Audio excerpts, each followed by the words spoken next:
비워주소서.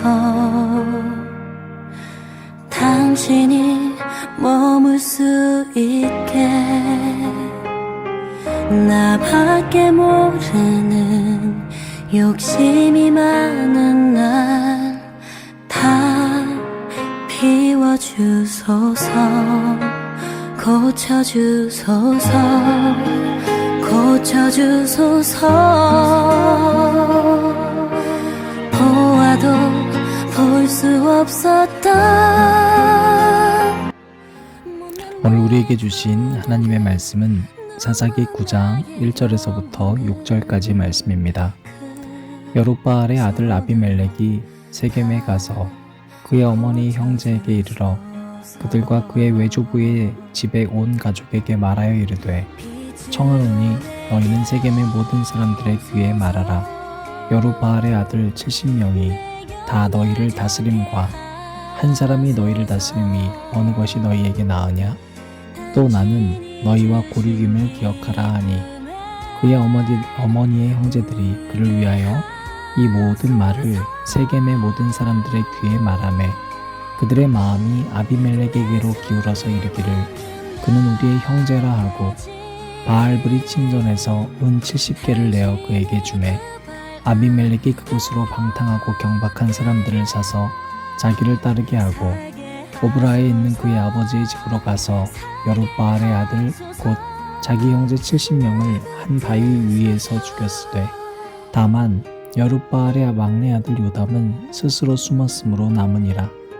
세겜의 모든 사람과 밀로 모든 족속이 모여서 세겜에 있는 상수리 나무 기둥 곁에서 아비멜렉을 왕으로 삼으니라.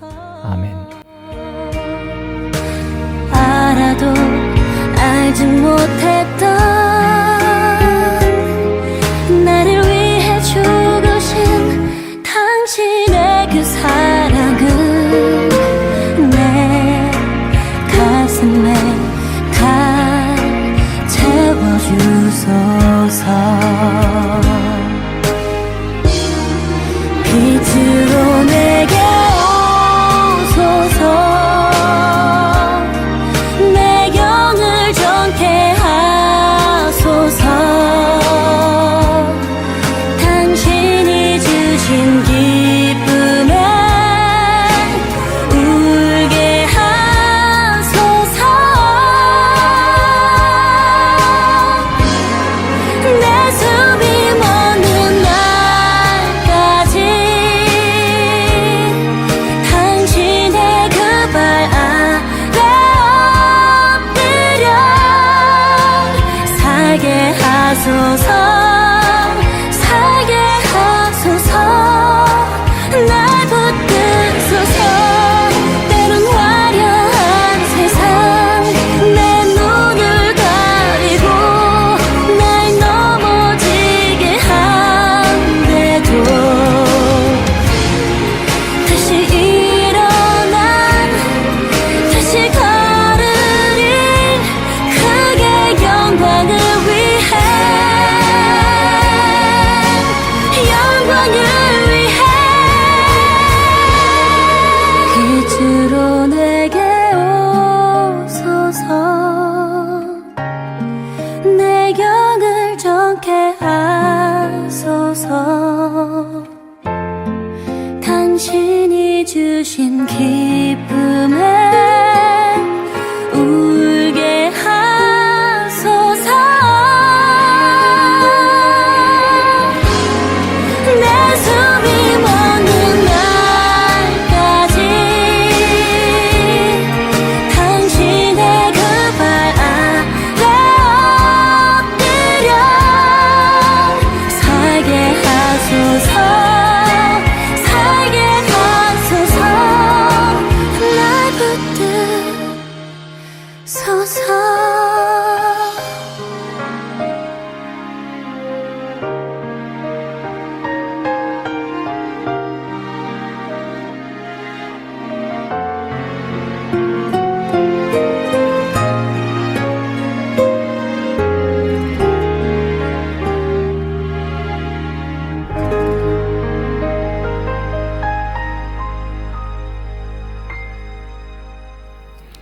오늘도 우리 주님의 크신 은혜가 저와 여러분에게 가득하길 바랍니다. 수능이 끝나고 51만 명의 수험생들이 이제 집으로 돌아갔습니다. 1년 동안의 수고와 노력을 이날 하루에 평가받는다는 것은 무척 떨리는 일일 것입니다. 그러나 그것을 피할 수도 없는 것입니다. 집으로 돌아가서 편히 쉴 수 있는 일이 시험 끝나면 있는 것처럼 여러분 우리 인생의 시험도 다 끝나고 나면 하나님께서 그리고 우리 믿음의 선조들이 수고했다 해줄 것을 굳게 믿습니다. 우리 이번 한 주 동안에는 2021년을 돌아보면서 우리는 어떻게 살아야 할 것인가를 돌아보고 있습니다. 여러분, 우리가 하나님께서 주신 삶을 제대로 살지 못할 때는 두 가지 이유가 있습니다. 첫 번째는 두려움 때문입니다. 두려움이 가득하면 한치 앞을 나설 수가 없습니다. 깜깜한 어둠을 싫어하는 사람은 그 어둠에 빛이 오기 전에는 나갈 수가 없습니다. 그런데 여러분, 또 하나가 있습니다. 바로 욕심이 있는 사람입니다. 두려움은 막연한 것일 수 있지만 욕심은 계속 채워 넣는 것입니다. 그래서 때론 욕심은 열심과도 비슷할 때가 많습니다. 여러분, 열심 없는 사람은 아예 욕심도 없거든요. 여러분, 어느 날 콘클레턴이라는 백작이 있었습니다. 그분이 아침 일찍 이런 요리사의 한탄을 듣습니다.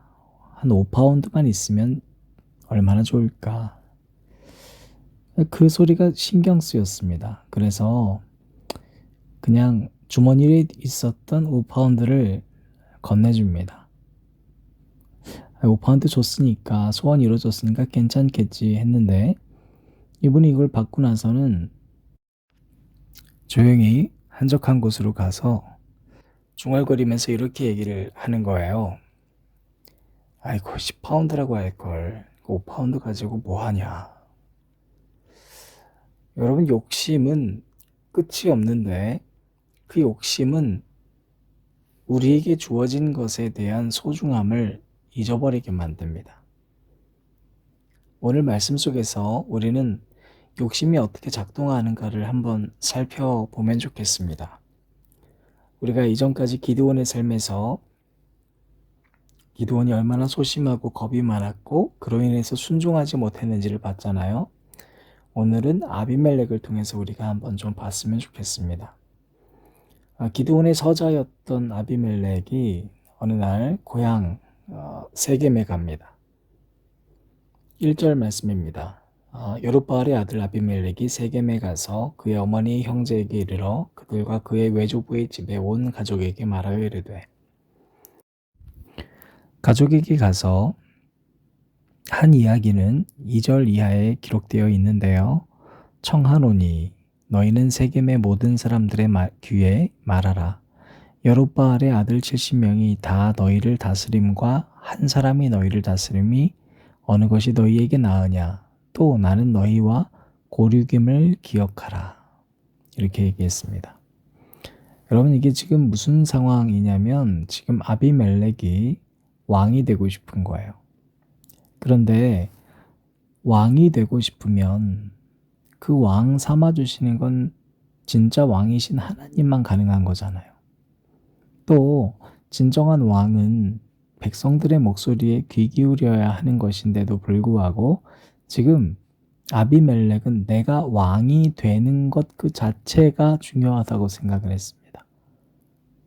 그래서 그는 가장 먼저 나와 친한 사람들, 나를 지지해 줄 수 있는 사람에게 의지하고 있습니다. 여러분, 우리가 선거철만 되면 정치인들은 주로 뭘 하죠? 다 사람들 만나고 다닙니다. 마치 모든 이야기를 다 들어줄 것처럼 이야기하고 다닙니다. 그런데 만약 그게 진심이라면 대통령 되고 나서도 해야 되지요. 근데 그런 대통령은 제가 잘 못 본 것 같습니다. 대통령이 되는 즉시 그건 다 사라집니다. 여러분, 대통령이 되기 위해서 나의 지지 기반을 넓혀 나갑니다. 그리고 나를 하지 않는 사람과는 멀어집니다. 그리스도인은 이 세상과는 다른 삶을 살아야 되죠. 우리는 목회자로, 또 교사로, 또 선교사로, 또 각자 일터에서 여러 가지 역할들이 다 다르지만 결국엔 하나님이 정하신 만인 제사장입니다. 왕 같은 제사장입니다. 그러므로 우리가 중요한 일을 앞두고서 나의 행동이 어떠한지를 봐야지만 나의 생각을 볼 수가 있습니다. 내가 무슨 생각을 하는지를 먼저 보면 우리의 행동은 실제로 늘 같은 행동을 반복하고 있음을 알게 됩니다. 여러분, 우리의 행동을 들여다봐야 되는데 우리의 행동이 중요한 일을 앞두고 사람들부터 만나고 다닌다? 그러면 그럴수록 우리는 오히려 하나님과 멀어질 수밖에 없고 결국엔 하나님의 꿈과 나의 꿈은 전혀 다른 방향으로 갈 수밖에 없습니다. 지금 우리가 오늘 읽었던 이 말씀의 아비멜렉은 왕이 되고 싶은 마음이 들었습니다. 중요할 수 있습니다. 왕 중요한 자리입니다. 그에게 주어진 비전과 사명일 수 있습니다. 그러면 하나님께 집중했었어야죠. 그러나 그는 구태여 지금 세겜에까지 내려가서 자기 사람들에게 지지 기반을 넓히는 작업을 하고 있었습니다. 두 번째로 욕심이 있게 되면 우리는 어떤 행동을 하는가? 돈에 의지합니다. 4절부터 5절입니다. 바알브리 신전에서 은 70개를 내어 그에게 주매 아비멜렉이 그것으로 방탕하고 경박한 사람들을 사서 자기를 따르게 하고 오브라에 있는 그의 아버지의 집으로 가서 여룻바알의 아들 곧 자기 형제 70명을 한 바위 위에서 죽였으되 다만 여룻바알의 막내 아들 요담은 스스로 숨었으므로 남으니라. 여러분, 지금 아비멜렉은 사람들을 사는데 돈을 쓰고, 그죠? 결국 이 돈이면 뭐든지 살 수 있다고 생각하고 있는 이 아비멜렉의 마음은 재물 중심의 삶을 살고 있습니다. 설령 그가 왕이 된다 한들 돈을 바르게 사용할 수 있는 사람이 될 가능성은 없습니다. 여러분, 우리가 사역을 하면서도 마찬가지입니다. 사역을 하면서 주어진 돈에 자족하지 않으면 감사와 기쁨이 사라지잖아요. 그러면 결국엔 돈이 목적이 된 삶을 살 수밖에 없는 겁니다. 그러면 결국엔 또 하나님의 꿈과 나의 꿈은 멀어지는 거예요. 세 번째로 오늘 말씀 속에서 요겜은 이런 유명한 비유를 남기는데요. 여러분, 나무들의 비유입니다. 한번 잘 들어보십시오. 나무들이 왕을 뽑습니다. 첫 번째는 올리브 나무한테 왕이 되어주라고 얘기를 하는데요. 그런데 올리브 나무는 이렇게 얘기를 합니다. 나는 하나님과 사람을 기쁘게 해주는 게 내 기름의 사용 목적이야. 그리고 그러므로 나는 자리를 떠나서 다른 나무를 내려다보고 살 수 없어. 무화과 나무에게 물어봅니다. 무화과 나무는 주로 훌륭한 아주 맛있는 과일 열매를 맺지 않습니까? 자, 그런데 무화과 나무에게 물어봤더니 무화과 나무는 이 과일은 달콤한 맛을 내어주는데 이 아름다운 열매를 나는 버리고 가서 너희 나무들 위해서 난 우쭐대면 살기 싫다는 겁니다. 세 번째, 포도나무한테 찾아갑니다. 포도나무한테 가서 나무들이 당신이 우리 왕이 좀 되어주십시오. 그랬더니 포도나무는 또 뭐라고 하냐면 13절 말씀에 나는 하나님과 사람을 기쁘게 하는 포도주를 내는 게 내 일이다. 내가 이것을 어떻게 버리고 나무들 위에 가서 우쭐대면서 살겠습니까? 여러분, 다 이유가 뭡니까? 첫 번째, 이들에게는 아주 중요한 한 가지 생각이 있었습니다. 어떤 생각이에요?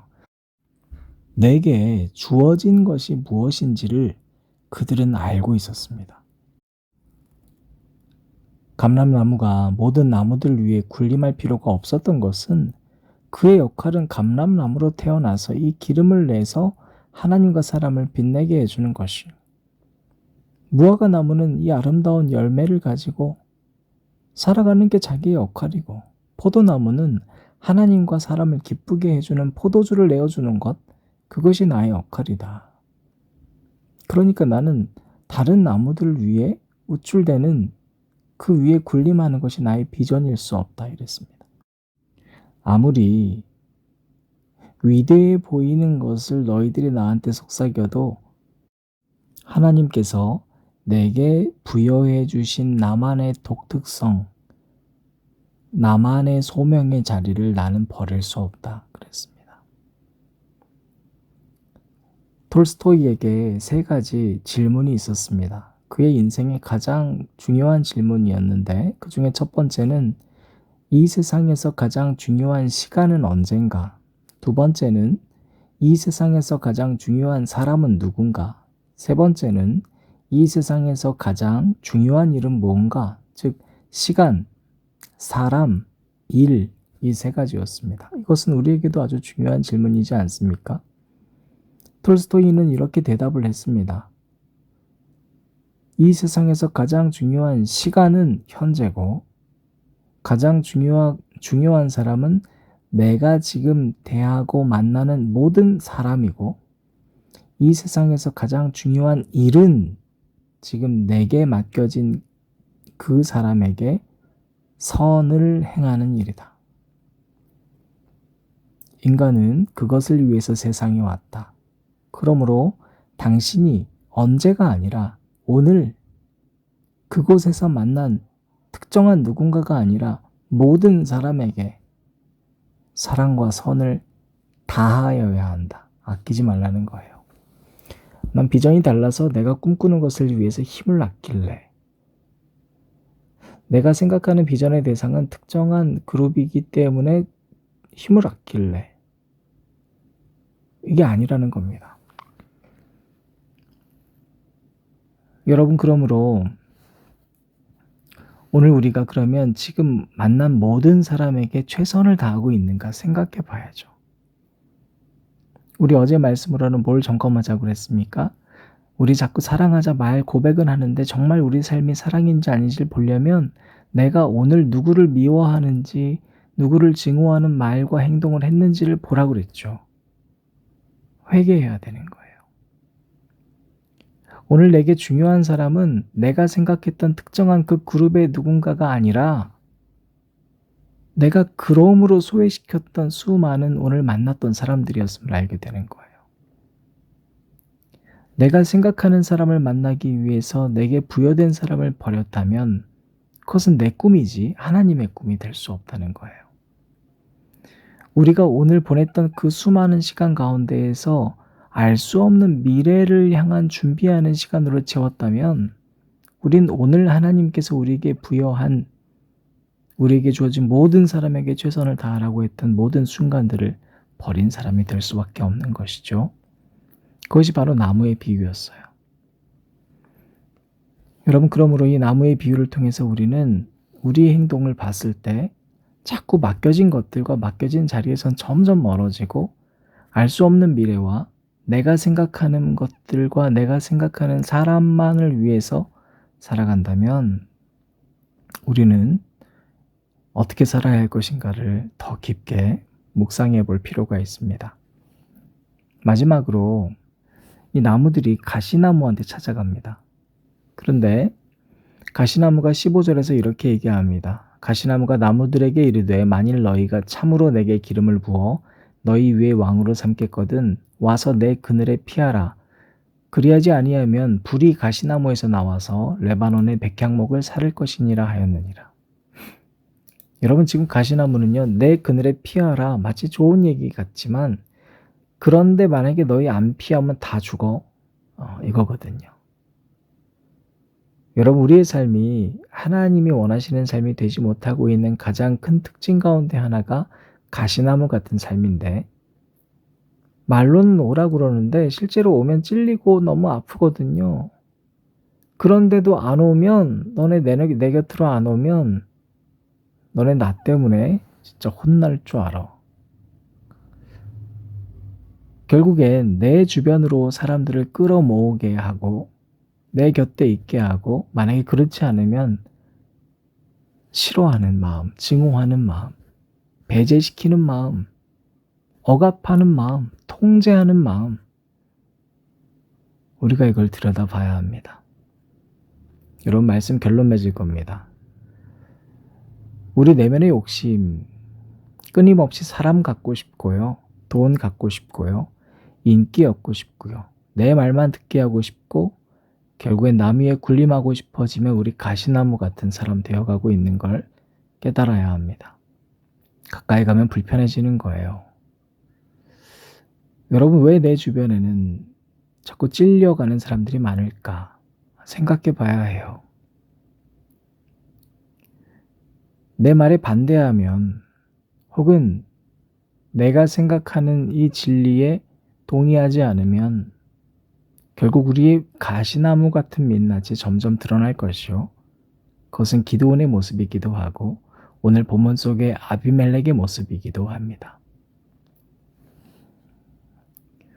여러분 우리는 끊임없이 무언가를 소유하려고 합니다. 그런데 여러분 제가 한 가지 얘기만 더 하고 오늘 말씀 마칠 건데요.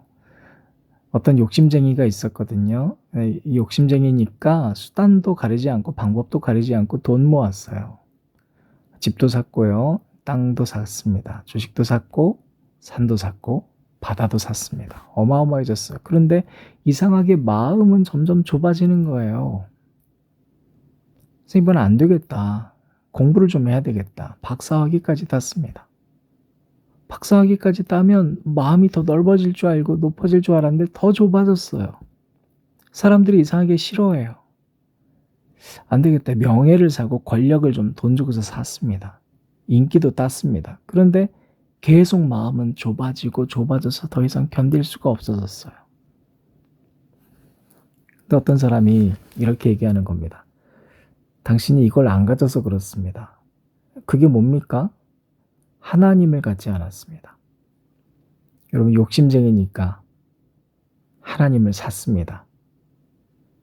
어마어마한 돈을 다 쏟아부어서 하나님을 샀습니다. 그리고 이제 됐다고 좋아했습니다. 그런데 불과 얼마 안 돼서 그 욕심쟁이가 자기가 모은 재산을 다 세상 사람들한테 나누어 주기 시작했습니다. 그리고 자기 자신은 빈털터리가 됐어요. 사람이 와서 물어봅니다. 어떻게 된 거냐고. 어떻게 당신이 이렇게 나눠주고 살 수 있냐고. 그랬더니 그가 이렇게 대답합니다. 내가 하나님을 샀더니 오히려 하나님이 나를 사주셨습니다. 내가 무엇을 소유하느냐가 중요한 것이 아니라 누가 나를 소유해 주느냐가 훨씬 중요하다는 것을 깨달았습니다. 나의 주인은 하나님이십니다. 여러분, 애초에 하나님은 우리의 소유가 될 수 없는 분인데 우리의 소유처럼 되어주셨어요. 그러므로 이제는 여러분이 하나님의 소유가 되시길 바랍니다. 그러면 자유해집니다. 그러면 자유해집니다. 세상 사람의 소유가 되려고 살지 마세요. 그러면 그것은 가시나무 같은 사람 되는 거예요. 여러분 어떻게 살아야 될까요? 좋아하는 사람이 있어서 그 사람을 곁에 두고 싶고 여러분이 지금 눈독 들이고 있는 뭔가 땅이나 주식이나 바다나 뭔가가 있습니까? 거기에 눈길을 주면 줄수록 여러분의 시간은 사라질 겁니다. 어떤 시간이요? 사랑해야 될 시간 사라질 것이고 맡겨진 주님의 일 감당할 시간 사라질 것이고 주어진 곳에서 순종해야 될 사명들이 사라질 겁니다. 그럴수록 공허해집니다. 여러분 이제 수능 끝났습니다. 어떤 시간과 어떤 사람과 어떤 일이 중요하다고 아이들에게 가르치실 겁니까? 많은 수험생들은 어쩌면 이 때를 기다렸을지 모릅니다. 그때만을 기다린 사람은 이날이 오면 난 자유다 하고 쾌락을 소유하기 위한 길로 달려나갈 겁니다. 부디 여러분의 가정이 그렇게 되지 않길 바랍니다. 사람을 사랑하겠다고 결심한 여러분, 지금까지 여러분이 집중하지 못했었던 사람들에게 집중하십시오. 여러분이 이 사람을 사랑해야 된다고 생각했었던 그 폭을 넓히시고 그동안 스쳐 지나갔던 여러분의 가시에 찔렸던 수많은 사람들에게 용서를 구하고 사랑을 베푸시길 바랍니다. 어떤 일이 중요합니까? 바로 그 일이 중요합니다.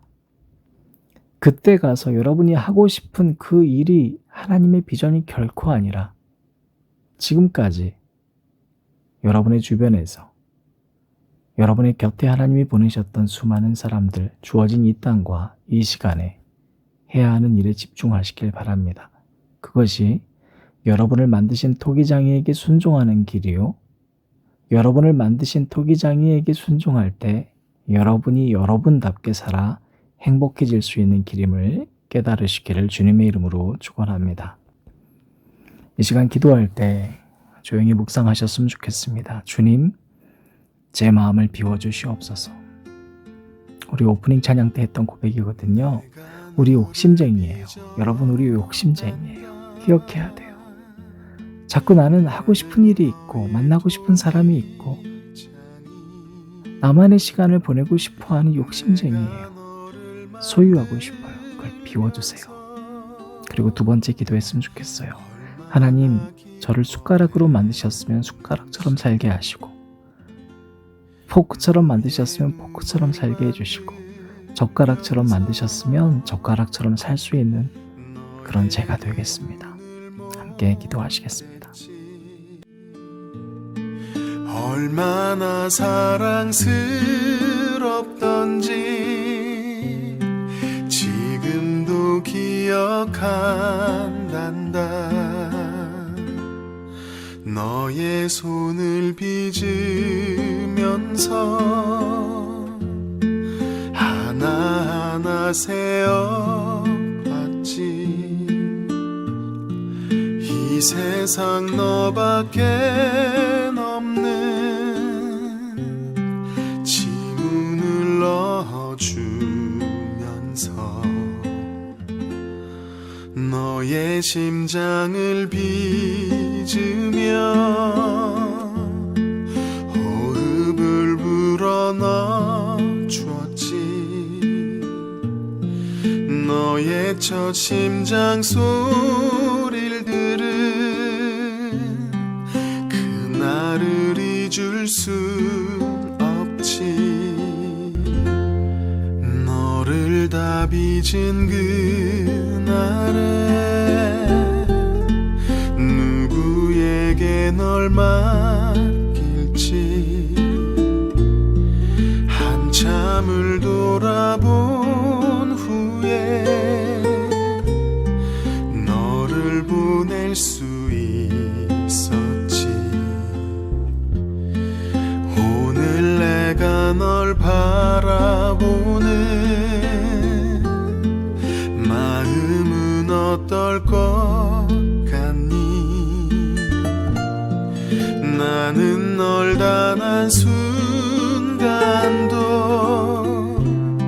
사랑치 않은 적 없지.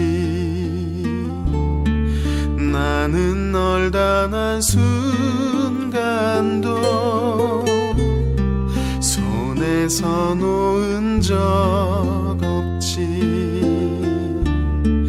나는 널 단 한순간도 눈에서 뗀 적도 없지. 내가 너를 빚었단다. 나는 너의 토기장이